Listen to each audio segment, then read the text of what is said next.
आणि पावसाळी अधिवेशनाच्या पार्श्वभूमीवर राष्ट्रवादी काँग्रेस आता एक स्वतंत्र पत्रकार परिषद घेते। जाऊया थेट या पत्रकार परिषदेत। 3 वर्ष पूर्ण होत असताना या सरकारचा सर्व कारभार गोल आहे। त्यात मोठा झोल आहे। अशी परिस्थिती असून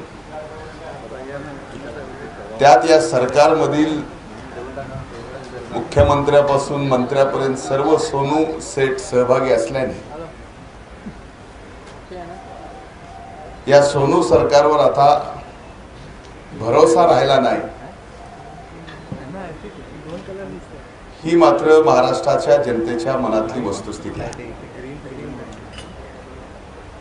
शेतकऱ्यांच्या प्रमुख प्रश्नासह कायदा व सुव्यवस्था, विविध खात्यातील भ्रष्टाचार, त्यातील मंत्र्यांचा सहभाग, शिक्षण व उच्च शिक्षण विभागातील सावळा गोंधळ, कुपोषण व बालमृत्यू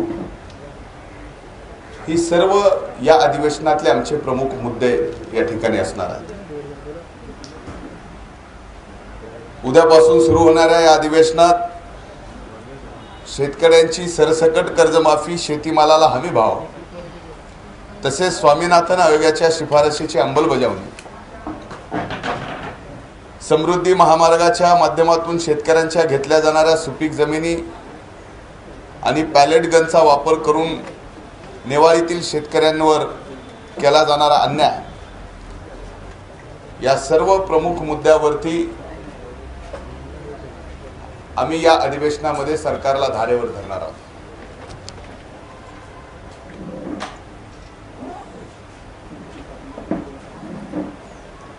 एक ऐतिहासिक कर्जमाफीच्या संदर्भामध्ये 1 महिन्यापूर्वी घोषणा झाली आणि त्या कर्जमाफीत सरसकट अंशतः निकषासह शेतकऱ्यांची कर्जमाफी केल्याची घोषणा राज्याच्या मुख्यमंत्र्यांनी केली। खरं तर 1 महिना होऊनही अजूनही एकाही शेतकऱ्याला या कर्जमाफीचा फायदा झालेला नाही। एकाही शेतकऱ्याला कर्जमाफीचा फायदा न होता मात्र 36 लाख रुपये आजपर्यंत कर्जमाफीच्या जाहिरातीवर या ठिकाणी झाले, हे आपल्या सगळ्यांच्या समोर चित्र आलं। आरक्षणाचा विषय मराठा समाजाचा आला, मुद्दा चिघळला,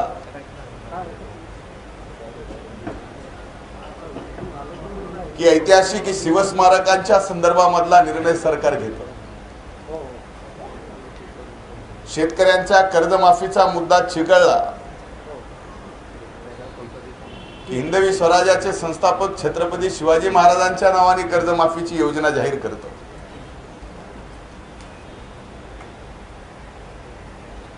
पण ना आरक्षण मिळतं, ना शिवस्मारक होतं, ना कर्जमाफी मिळते, ना महाराजांच्या नावाची योजना या राज्यामध्ये राबवली जाते। अशी भूमिका आजपर्यंत या सरकारने घेतलेली आहे। म्हणून या कर्जमाफीच्या संदर्भात सुद्धा राज्य सरकारने जे घेतलेले निर्णय आहेत, त्या निर्णयामध्ये 30 जून 2016 नंतरच्या शेतकऱ्यांना कर्जमाफीचा फायदा होणार नाही हेही स्पष्ट आहे। त्यामुळे त्या शेतकऱ्यांना सुद्धा या कर्जमाफीचा फायदा झाला पाहिजे ही आमच्या विधिमंडळाच्या पक्षाची या ठिकाणी भूमिका आहे। 10,000 उचल देण्याच्या संदर्भामध्ये निर्णय झाला, त्यातल्याही 10,000चा शेतकऱ्याचा कुठलाही फायदा झाला नाही। काही ठराविक काही ठिकाणचे शेतकरी सोडता त्या 10,000च्या योजनेचा सुद्धा फायदा शेतकऱ्यांना खरीपाच्या तोंडावरती या ठिकाणी होऊ शकला नाही। आता ही कर्जमाफीची घोषणा फसवी आहे हे महाराष्ट्रातल्या शेतकऱ्यांच्या मनामध्ये निश्चित झालेलं आहे। म्हणजे सुरुवातीच्या काळात विरोधी पक्षांनी घेतलेले कर्जमाफीच्या संदर्भामधली भूमिका, सभागृहात आणि सभागृहाच्या बाहेर केलेली आंदोलन, शेतकऱ्यांनी आंदोलनामध्ये सहभाग घेतल्यानंतर सरकार जेवढं घाबरलं आणि त्यामध्ये ज्या संभ्रम अवस्थेमध्ये हे कर्जमाफीचा निर्णय घेतला, ती अवस्था आणखीनही कायम आहे. याची अंमलबजावणी आणखीन या कर्जमाफीच्या घोषणेची होऊ शकत नाही. कर्जमाफीच्या संदर्भात जिल्हानिहाय आकडेही आपल्या सगळ्यांच्या समोर आले. पण ज्यावेळेस आम्ही सरकारकडे या ठिकाणी जिल्हानिहाय आकडे कर्जमाफीच्या लाभार्थी शेतकऱ्यांचे मागतोय, ती यादी मात्र सरकार आणखीन या ठिकाणी द्यायला तयार नाही. या कर्जमाफीच्या संदर्भात सुद्धा नेमकं सरकार निधी कुठून आणणार, कसा आणणार, याच्यासाठी कसा निधी उभा करणार, याचीही तयारी आणखीन सरकारची काही झालेली नाही. किंबहुना याबाबत प्रशासकीय पातळीवरती कर्जमाफीच्या संदर्भात ज्या ज्या गोष्टीची पूर्तता करायला हवी होती, ती पूर्तता सुद्धा या ठिकाणी होऊ शकलेली नाही. म्हणून या प्रमुख विषयावर सुद्धा आम्ही उद्या या अधिवेशनामध्ये या ठिकाणी जोरदार आवाज उठवणार आहोत. तुरीच्या संदर्भामध्ये 2017-18 या हंगामात 5450 एवढा हमीभाव या सरकारने काढला, जाहीर केला. खरं तर मागच्या वर्षी तुरीच्या संदर्भात जे गोंधळ झाला, या वर्षीही तसाच होणार आहे. मागच्या वर्षीची तूर खरेदी सुद्धा आणखीन शेतकऱ्यांची तशीच राहिलेली आहे. या वर्षी सुद्धा गोंधळ असाच राहील अशी तयारी सरकारकडून आणखीन काही झालेली नाही की ज्यावेळेस 17-18च्या तूर खरेदीच्या संदर्भामध्ये सरकारकडून शेतकऱ्यांना दिलासा होऊ शकतो. कर्नाटक राज्याने 2016-17ला 5500 रुपयांनी तूर खरेदी या ठिकाणी केली.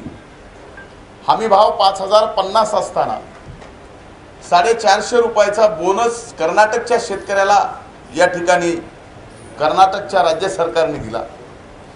त्याची मागणी आम्ही या ठिकाणी मागच्या अर्थसंकल्पीय अधिवेशनामध्ये केली होती.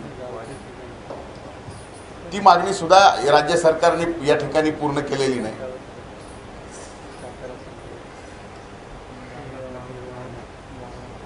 या तूर संदर्भामध्ये राज्याच्या मुख्यमंत्र्यांनी सांगितले की फार मोठा घोटाळा तुरीच्या संदर्भात झाला आणि व्यापाऱ्यांनी सुद्धा या ठिकाणी घोटाळा केलेला.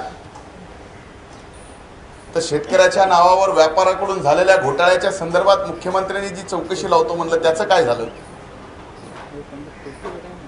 आणि त्यामध्ये सुद्धा काही हजार कोटीचा भ्रष्टाचार झाल्याचं राज्य सरकारकडून सांगितलं गेलं, त्याचं काय झालं?